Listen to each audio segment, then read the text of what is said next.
The air in the boardroom was thick with the scent of stale ambition. Clay Berenger sat at the head of the table, treating gravity like a suggestion.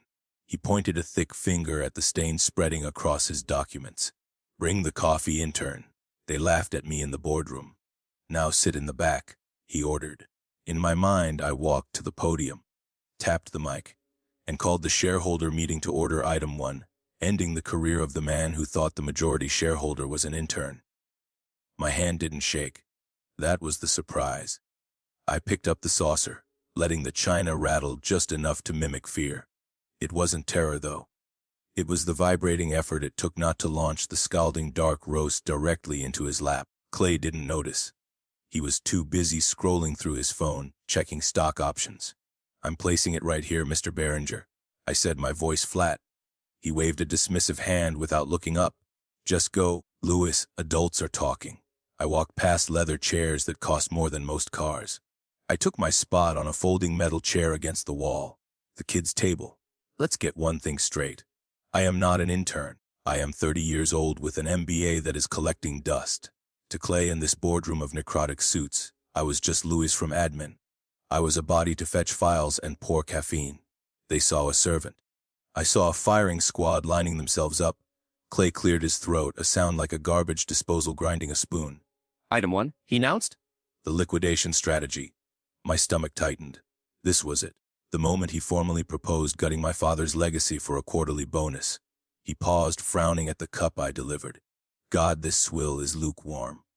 Lewis, go brew a fresh pot, and make it drinkable this time." The board chuckled. It was a wet, ugly sound. I stood up slowly, smoothing the front of my cheap slacks. "Right away, sir," I said. I grabbed the pot. I didn't look at Arthur, the old man at the end of the table who was staring at his hands. I couldn't risk eye contact. Not now. I walked to the heavy oak doors, the pot heavy in my hand. Behind me, Clay resumed his speech about asset-light logistics. He had no idea the intern leaving the room wasn't going to the break room. I wasn't making coffee. I was going to check the trap. The door clicked shut, muting his voice. The silence of the hallway washed over me. I checked my watch. 9. Oh, fair, the transfer cleared minutes ago. The proxy was signed. The trap was sprung. But to understand why I was smiling as I walked toward the elevator, we have to go back. Back before the insults. Back before the liquidation vote. We have to go back to Tuesday night, when I found the ghost in the ledger. The office at midnight was a graveyard. The office at 8 p.m. was a different beast than the office at 8 a.m. In the morning, it was a theater of performative business. People power walked with empty folders to prove they existed. But at night, the building exhaled. The air conditioning rattled like a smoker's cough. Shadows stretched over the cubicles, turning the open-plan floor into a graveyard of abandoned ambitions. This was my time. I sat in my beige box, nestled between the copier and the bathroom. I wasn't logging into the Lewis admin assistant profile. I pulled a small, encrypted USB drive from the lining of my bag. It looked like a cheap promotional stick you get at a job fair, but inside was a Linux boot drive. Is that illegal? Probably. Do I care? My moral compass points strictly toward survival. The ship was sinking. I booted up. The screen flickered, bypassing the standard corporate login that greeted you with smiling stock photos and forced cheer. I navigated to the board minutes archive. Clay was lazy. That was his fatal flaw. He didn't hide his theft effectively. He just bored people to death so they wouldn't look for it. He buried his embezzlement in documents so dry they could dehydrate a camel. I opened the file labeled Q2 discretionary spending. Page 4 showed $45,000 in consulting fees paid to Apex Solutions. Page 12 listed a $60,000 retainer for strategic advisory to the same firm. I had run a background check on Apex Solutions 2 weeks ago. Their registered address is a P.O. box in a strip mall in Delaware, right next to a vape shop. Their CEO is a man named Tyler, likely a college buddy of Clay's. The rage flared up again, hot and sharp like swallowing glass. It wasn't just the money. It was the disrespect. My mind flashed back to the funeral. It was raining because of course it was. Clay had stood at the podium that day, fake tears glistening in his eyes. He talked about how my father was a visionary. Now I watched the cursor blink over the proof that Clay was stripping that vision for parts. My father built this with caluses and missed dinners. Clay was dismantling it with wire transfers. I minimized the window with Clay's theft and opened the server logs. I needed to know his next move. I needed to see the endgame. I found an email in Clay's sent folder. Subject Project Liquid. I opened it. The recipient was Sterling Asset Management. The text was brutal. John, we are good to go. I am pushing the vote through next week. We will sell the trucking division for scrap value, lease back the vehicles, and take the immediate cash injection as a performance bonus. My stomach churned. He wasn't just skimming off the top. He was gutting the fish. He was killing us. Selling the fleet meant the end of the company my father built. It meant firing 400 drivers. Scrap value. I whispered to the empty room. I looked at the time. The cleaning crew would be on this floor soon. I saved the email. I printed the Apex Solutions invoices. I tucked them into the red folder in my bottom drawer. The intern was done fetching coffee. It was time to start mixing the poison. The printer hummed into life. Wednesday morning smelled like regret and burnt bagels in the break room. I was busy unjamming the copier because an MBA apparently makes you uniquely qualified to pull shredded paper out of a machine that costs more than a Honda Civic. When my phone vibrated against my hip, it was the first confirmation. Transfer complete. 3% voting rights acquired. I allowed myself a microscopic smile buried quickly under a mask of administrative boredom. The game was officially afoot. Here is how the shell game works. It isn't about suitcases of cash in dark alleys. That is for movies. Real corporate warfare is fought with routing numbers and Delaware LCs. My father's stake was sitting in a blind trust in the Cayman Islands. If I moved it all at once to my U.S. entity, the SEC filings would trigger a massive flag. Clay's lawyers would get an alert immediately. So, I had to be a ghost. I had created 3 new LCs last week. Sunrise Logistics Partners sounded optimistic. Ohio Freight Solutions was boring enough to blend in. Kramer and Associates was a nod to Seinfeld because you have to laugh while destroying your enemies. I was moving the remaining shares from the trust into these 3 buckets. 16% to Sunrise, 16 to Ohio, 16 to Kramer. To Clay it would look like random market movement. He wouldn't see me. He would see speculation. Louis! Clay's assistant, Sharon, poked her head over my cubicle wall. She had the personality of a stressed chihuahua. Clay needs the updated P&L statements for the lunch meeting. He wants to know why his dry cleaning isn't here. The statement is in his inbox, Sharon, I said, typing a command to authorize a wire transfer of $2 million while maintaining eye contact. And his dry cleaning is at the front desk. I hit enter. I walked the P&L statement into Clay's office. He was on the phone, feet up on the desk, a golf club in hand. He was practicing his putting stroke on a horrible green that cost more than my first car. Yeah, screw the pension fund, he said into his headset, laughing. What are they going to do? Sue us? By the time it gets to court, the entity won't exist. We're going to be liquid, baby. He saw me and muted the call. Did you bring the sparkling water? He asked. We are out of Pellegrino, Mr. Beringer. It is tap water or nothing. He blinked. For a second, he looked confused.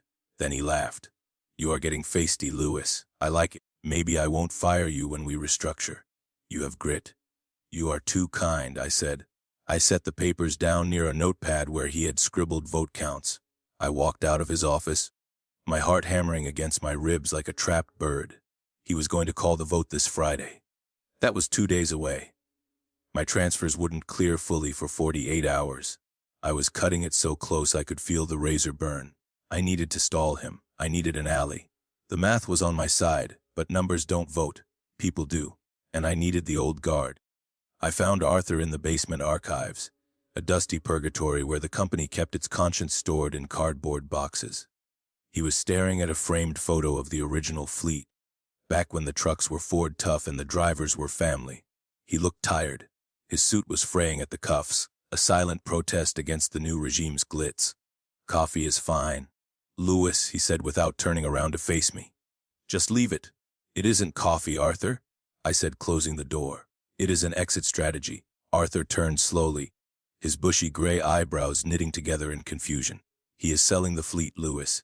He is talking to a liquidation firm next month. He wants to pivot to asset-light logistics. I nodded, stepping further into the dim fluorescent light. I know. He wants to fire the drivers. Your dad would have put him through a wall. Arthur muttered, his voice thick with shame. Dad was a brawler, Arthur. I am not. I pulled the folded transfer confirmation from my pocket. I use a scalpel. Arthur took the paper. He squinted at the numbers, then at the names of the LLCs listed in the margins. Sunrise. Ohio Freight? Who are these people? They are me, I said. Or rather, they will be in 48 hours. Arthur looked at me for the first time in years. Really looked at me. He didn't see the intern anymore. He saw the sun. 51%, he whispered. You have the majority. Only if I survive until Friday, I replied. I need your help. Clay counts votes, Arthur warned, handing the paper back like it was radioactive. If he sniffs a coup, he will freeze the meeting. That is why we need Mrs. Higgins, I said. She holds the original employee shares, a fraction of a percent, but it carries the founder's weight. We drove to a diner on the outskirts of town, the kind of place where the menu is sticky and the coffee tastes like battery acid. Mrs. Higgins was in a back booth. She looked like fragile porcelain. Louis, she smiled, her skin crinkling like tissue paper. You look tired, honey. I sat down opposite her, the vinyl booth squeaking. I am okay, Mrs. Higgins. Did you bring the paper? She reached into her oversized handbag and pulled out a proxy form. That man, Mr. Beringer, he called me again yesterday. He said if I didn't sell, the stock would be zero by Monday. Her hand trembled on the table. Clay wasn't just greedy, he was bullying widows. The rage in my chest tightened. He is lying, Mrs. Higgins, I said softly. He wants to steal what Earl helped build. She straightened up, a sudden flash of steel appearing in her watery eyes. Your father never hired liars. He hired men who looked you in the eye. She tapped the paper with a pen. I am giving my proxy to you. Not to that shell company. To you. She signed her name with a flourish. You go get him, honey. For Earl, it felt like a knighthood bestowed in a diner. I took the paper. It wasn't about the percentage. It was about walking into that boardroom holding Earl's ghost in my hand. As we stood to leave, Mrs. Higgins grabbed my wrist. Her grip was surprisingly strong. You have his eyes, you know, she whispered. I knew you were just biding your time. Wolves wait. I walked out into the gray afternoon. I had the bullets. I had the gun. Now I just needed to jam Clay's radar so he wouldn't see the shot coming. The annual stakeholder gala was held at the Marriott downtown. It was the kind of event that screamed. We have too much money and no idea how to spend it. Ice sculptures of trucks melted slowly into trays of lukewarm water. I was there, of course not as a guest, but as event support.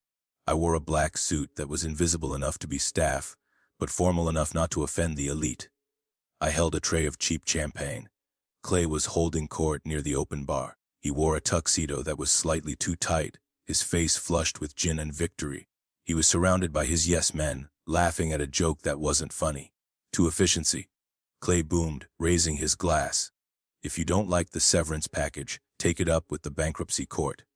The men laughed, a rich, throaty sound. I stepped forward, offering a fresh glass. Clay took it without looking at me. Keep them coming, Louis, he muttered, turning his back. I retreated into the shadows of the ballroom pillars. My target wasn't the bar, though. It was the audio-visual booth in the back corner. The AV technician, a kid named Kevin who communicated exclusively in nods, was eating a slider. Hey, Kevin, I whispered, sliding $100 bill onto the mixing board. Clay is worried about the resolution on the projector. He wants you to pull the bulb. Kevin looked at the money, then at the stage. If I pull the bulb, the whole system goes down. He won't have his slides for tomorrow. I know, I said, leaning in close. He wants to do it old school. Paper handouts. Just make sure it looks like an accident. Kevin shrugged and pocketed the cash. Bulb burns out at 8:55 a.m. Got it. The weapon was disarmed. Clay would have to rely on the handouts I prepared. I walked over to the DJ booth next. The guy was bored, scrolling through a playlist of top 40 hits that sounded like they were being strangled. Do you take requests? I asked. Sure, he mumbled. Play The Gambler by Kenny Rogers. In about 10 minutes. He frowned. Kind of old school, isn't it? It is a classic, I said, checking my watch. Know when to hold 'em, know when to fold 'em. It was petty, but I needed it. 10 minutes later, as Clay was in the middle of a speech about synergy, the acoustic guitar kicked in. Clay frowned, looking around. But then the chorus hit. He couldn't help himself. He started singing along, swaying with his drink. "You gotta know when to hold 'em?" he shouted, pointing at Brad from Sterling. They laughed, clinking glasses. He was singing his own eulogy and didn't even know it. I stood by the exit, watching the performance. I approached him one last time with a clipboard. "Mr. Beringer, the caterer needs a signature for the ice sculpture overage." Clay scoffed, grabbing the pen. "Nickels and dimes, Lewis. Always nickels and dimes." He scrawled his signature on the top sheet. He didn't notice the page underneath was a receipt acknowledging the receipt of the revised agenda for tomorrow's meeting. He had just legally authorized his own ambush. I walked out. I had a shirt to iron. The rain lashed against the cracked window of the sedan, blurring the neon lights of the train station into smeared ghosts. Elias pressed a trembling hand against his side, grimacing. A sticky warmth seeped through his fingers. The makeshift bandage wasn't holding, and the throbbing rhythm in his ribs was getting louder with every heartbeat. Beside him, Julianne stared at the dashboard clock, her knuckles white on the steering wheel. They had been sitting in the dark lot for 3 minutes, which was exactly 2 minutes too long. Every passing set of headlights felt like an accusation, a silent scream that they had been found. He reached into his jacket pocket, his fingers brushing the cold metal of the locker key. It felt heavier than it looked, weighted down by the ghost of the man who died to get it to them. Julianne finally turned to him, her eyes wide and rimmed with exhaustion, searching his face for a sign of surrender. He forced a smile that felt more like a grimace, trying to hide the gray pallor of his skin. The data inside locker 402 was their only leverage, the only reason the cartel hadn't burned the city down yet. Elias pushed the door open, the cold wind biting into his exposed skin and stinging his eyes. He stumbled slightly as his boots hit the wet pavement, his center of gravity shifting dangerously. Julianne was at his side in an instant, her hand hovering near his elbow but afraid to touch him. The station entrance loomed ahead, a gaping mouth of concrete and flickering halogen bulbs. Commuters hurried past with their heads down, oblivious to the blood staining Elias's coat. He focused on placing one foot in front of the other, fighting the encroaching dizziness. The air inside was thick with the smell of damp wool and stale coffee, a suffocating blanket of normalcy. Elias scanned the perimeter, his training kicking in over the haze of pain. A man in a gray maintenance uniform stood too still near the ticket kiosks, his eyes fixed on the reflection in a glass pane. It was a subtle tell, but enough to send a spike of adrenaline through Elias's veins. He grabbed Julianne's wrist, pulling her closer into the shadow of a pillar. The hunter was waiting for movement, a predator tracking a scent. They couldn't walk across the main concourse without being spotted by the man in gray. Elias leaned in close to Julianne, his voice a rough whisper against her ear. He pressed the cold key into her palm while telling her to take the service corridor. She started to protest, her jaw tightening, but he silenced her with a desperate look. There was no time for arguments or sentimental goodbyes, only the cold mechanics of survival. She nodded once, a sharp jerk of her chin, and slipped away into the throng of rushing passengers. Elias counted to 3 before stumbling out from behind the pillar, intentionally crashing into a metal trash can. The clamor echoed through the hall, turning heads and freezing the flow of the crowd. As expected, the man in gray snapped his attention toward the noise, his hand drifting toward his waistband. Elias feigning a drunken stupor, shouting incoherent curses at the ceiling while moving toward the exit.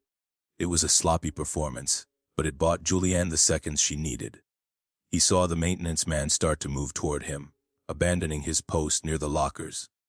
The pursuit was short and brutal. A game of cat and mouse played in slow motion. Elias ducked into the men's restroom, the tiles gleaming under harsh fluorescent lights. He locked himself in the last stall and collapsed against the porcelain, gasping for air.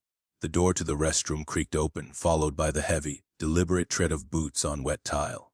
Elias drew his weapon, the metal slippery in his blood-slicked palm. He held his breath, his heart hammering against his ribs like a trapped bird, waiting for the shadow to cross the gap. The footsteps stopped right in front of his stall, the silence stretching until it became a physical weight. Then, a radio crackled, breaking the tension with a burst of static and a distorted voice. The man grunted a response, the sound vibrating through the thin partition wall. Surprisingly, the footsteps retreated, fading away as the heavy door swung shut again. Elias didn't move for a long minute, confusion warring with relief in his clouded mind. They never just walked away, not unless something more important had come up. The realization hit him with sickening force. He scrambled out of the stall, ignoring the tearing sensation in his side as he burst back into the concourse. The maintenance man was gone, but the area near the lockers was swarming with uniformed police. Elias scanned the crowd for Julianne's blue coat, panic rising in his throat like bile. He spotted her near the service exit, but she wasn't alone anymore. A woman in a sharp business suit had a hand on Julianne's shoulder, smiling like an old friend.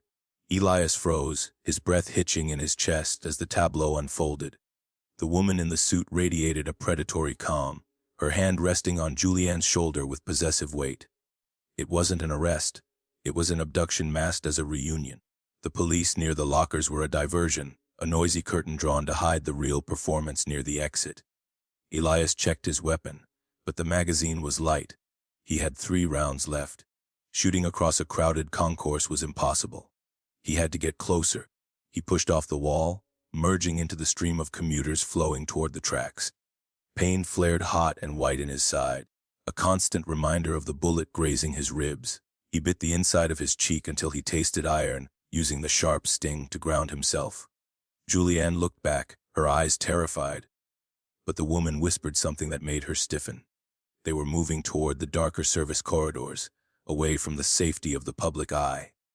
Elias quickened his pace, limping slightly. A uniformed officer stepped into the aisle, blocking Elias's direct line of sight. The cop scanned the faces of the crowd, his hand hovering near his belt. Elias ducked his head, feigning a coughing fit to hide his face behind his collar. He swerved behind a kiosk selling overpriced pretzels, using the scent of burnt salt to mask the smell of his own blood. The officer's gaze swept past him, settling on a teenager with a skateboard. Elias exhaled slowly, slipping into the maintenance hallway shadow. The corridor was dim, smelling of industrial cleaner and damp concrete. Ahead, the click of heels on linoleum echoed rhythmically, a metronome counting down the seconds. Elias hugged the wall, sliding his gun back into his coat pocket. He couldn't risk a gunshot echoing in this confined space. It would bring the entire station down on them. He needed quiet violence. He spotted a fire extinguisher mounted loosely on a bracket. He unhooked it, the heavy canister cool and solid in his grip. He moved forward. He turned the corner and found them waiting by a heavy steel door. The woman had Julianne pressed against the metal, one hand holding the key up to the light. Julianne wasn't struggling, which terrified him more than if she had been screaming. The woman turned as Elias stepped into the light, her expression bored rather than surprised. She didn't draw a weapon. She simply tilted her head, acknowledging his arrival like a waiter noting a late guest. The confidence in her posture was chilling. Elias stopped 10 feet away, the fire extinguisher heavy in his left hand. He kept his right hand hidden in his pocket, bluffing a larger threat. "Let her go," he rasped, his voice sounding wrecked even to his own ears. The woman smiled, a sharp expression that didn't reach her eyes. "You look terrible, Elias," she said, her voice smooth and cultured. "The cartel would have gutted you by now. You should be thanking me for intervening before they found your little drop point." The mention of his name hit him like a physical blow. She wasn't random, and she wasn't just a thief. "Who are you?" he demanded, shifting his weight to his good leg. "Someone who wants what is in that locker," she replied calmly. She tossed the key in the air and caught it. "But unlike the cartel, I am willing to trade." She pulled a phone from her pocket. "Your freedom for the drive." Julianne walks away. "You disappear. That is the offer." Julianne finally spoke, her voice trembling but defiant. "She's lying, Elias. She has a team outside." The woman sighed, visibly annoyed by the interruption. "Of course I have a team. I am a professional." Elias tightened his grip on the extinguisher. The air felt thick, charged with the static of an impending explosion. He couldn't trust her, but he couldn't fight a squad alone in his condition. He looked at the fire alarm pull station on the wall next to him. It was a desperate gamble. He lunged not at the woman, but at the alarm. The lever snapped down with a satisfying plastic crunch. Instantly, a deafening klaxon began to wail. and strobe lights pulsed in disorienting bursts. The woman flinched, her composure cracking for a split second. Elias threw the extinguisher at her center mass. She dodged, but the heavy canister slammed into her shoulder, knocking the key from her hand. It skittered across the floor, sliding toward a drainage grate near the wall. Chaos erupted. Elias dove for the key, his ribs screaming in protest as he hit the ground. His fingers brushed the cold metal just as the grate shifted. Below, the dark water of the sewer system rushed by, a black river of filth. The key teetered on the edge of the iron bars. He froze, afraid to breathe. The woman was recovering, drawing a silenced pistol from her blazer. He looked up to see Julianne kick the woman's knee, buying him one crucial second. Elias snatched the key from the lip of the grate, his knuckles scraping against the rusted iron. The metal felt cold and unforgiving against his palm. A suppressed thwip cut through the wail of the alarm, chipping the concrete inches from his face. He rolled hard to his left, ignoring the white, hot tear in his side. The woman was already leveling her weapon for a second shot, her face a mask of icy concentration under the strobes. She wasn't just a professional, she was a machine. Julianne didn't wait for the execution. She slammed her shoulder into a heavy industrial cleaning cart, sending buckets and mops crashing into the woman's legs. The assassin stumbled, her aim ruined as a second bullet shattered a fluorescent tube overhead. Elias scrambled to his feet, wheezing, and fired one of his precious rounds blindly down the hall to keep her head down. "Go," he screamed, grabbing Julianne's jacket. They burst through the service door, tumbling out into the rain, slicked alley behind the station. The alley air was freezing, a sharp contrast to the humid corridor. Rain hammered down, instantly soaking them to the bone and washing away the grime of the struggle. Elias leaned heavily on Julianne, his vision swimming with every step. The sirens were louder out here, a cacophony encircling the block like a tightening noose. They weren't free, they were just in a bigger cage. He checked the key in his fist, ensuring the prize was still there. It felt heavy, like holding a live coal. A delivery van sat idling near the loading dock, its rear doors slightly ajar. The driver was nowhere to be seen, likely smoking near the entrance to stay dry. Elias didn't hesitate. He shoved Julianne toward the passenger side and limped around to the driver's seat. The cab smelled of stale tobacco and grease. He threw the gear stick into drive just as the service door burst open behind them. The woman stood framed in the light, her silhouette calm and terrifyingly still. Elias floored the accelerator, the tires screaming for traction on the wet asphalt before catching. The van fishtailed violently, scraping against a brick wall before straightening out. He watched the rearview mirror, expecting muzzle flashes or shattered glass. Instead, the woman simply lowered her gun and brought a phone to her ear. She wasn't shooting because she didn't need to. She wasn't the hunter anymore, she was the spotter. A cold dread settled in his gut, feeling heavier than the bullet wound in his side. They merged into the heavy evening traffic, blending in with the sea of red taillights. Julianne slumped against the dashboard, her breathing ragged and shallow.